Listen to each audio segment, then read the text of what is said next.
School violence, something that is very scary for people and very feared by most. To get a better definition of what it is, school violence is any kind of violence that happens on school grounds, on the way to school, or a school setting. And while school violence happens all across the world, it seems to be the norm within the American school system. Every year within the US, school violence seems to be a very big topic amongst the communities, with hundreds of getting hurt or even killed.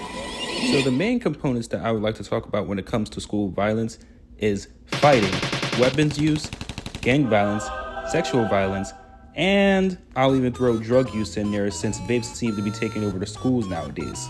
But before we get into it, this is the third part of the school series and will be the final episode to kind of wrap the entire sector up. But aside from that, let's start talking about fighting. Fighting is something that kind of starts out when you're young, and throughout the school system, you can kind of catch it in elementary school, middle school, high school, and even college. And most times when it comes to fighting, it starts with a certain disagreement. And even though a lot of stuff branches off from a few things, all of it leads to unnecessary anger, or well warranted depending on the situation. But one of the few things that starts usually before fighting gets even into play is bullying. And bullying comes in all kinds of forms. In the older days, bullying was more of a power play over someone who was weaker just because they could. And even though it's less common today, it still exists. But what's more mainstream now is cyberbullying. And cyberbullying is a lot more different because you're doing all of your assaults from behind the screen. Like if you were to put a 1990s or 1980s bully inside today's world, they turn around and bully him because he's broke and can't afford the lunch money. Next, let's talk about weapons use. Weapons use has been highly debated in schools because of the way they might be used. But the bigger back end issue is most times when a lot of larger end incidents happen, they involve some kind of weapon. Whether it be knives, brass knuckles, some various amounts of equipment, or even guns. And bombs have been mentioned, but to date I have not seen a certain bomb set off at any school, although I could be wrong.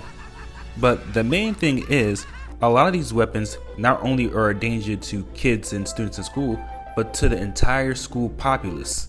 Like, could you imagine turning around, getting up for school, and being there at 8 o'clock in the morning, and then an hour later, you guys go into lockdown because someone doesn't know how to act? And it makes it even more difficult because 9 times out of 10, you don't know who or what it is. Which loops me into my next topic, gang violence.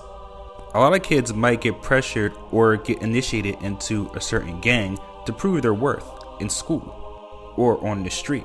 And unlike how school shootings usually only involve one person, gang violence can include multiple people. And most of these people are usually older than the actual students themselves. And usually chaos that's caused from the actual gangs can usually pour into a whole bunch of schools. And these incidents can even start as young as elementary school. Gang violence has been around for a very, very, very long time. And to this day, it really hasn't slowed down. Like, could you imagine turning around and walking home from school and getting kicked off the face of the earth by some gang called the Gooner Gang? Like, that would be a whole violation and disappointing way to go out. Then there's sexual violence. I'm gonna try and keep this real short because this video is technically still PG-13, but at this point, who cares about the censors now?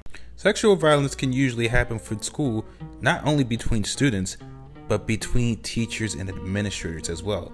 And that's really gets really weird. On the one side, you got the child pornography situationals, and on the other side, you got teachers and administrators going to jail because they're getting a little too friendly with the students. And while these incidents aren't exactly new, they've been kind of ramping up within the last few years. It's kind of disappointing. And last but not least, we've got drug use. Drug use has always been an issue because each and every time it evolves into something new. First it was the cigarettes, and then later on it became pills, and then nowadays it's vapes. And while most people might not see this as a really big issue, a lot of kids' deaths have been caused by this. And it's certainly something that you really shouldn't play about. So now that we've gone over almost everything, the biggest question of them all is, how do we tackle these issues?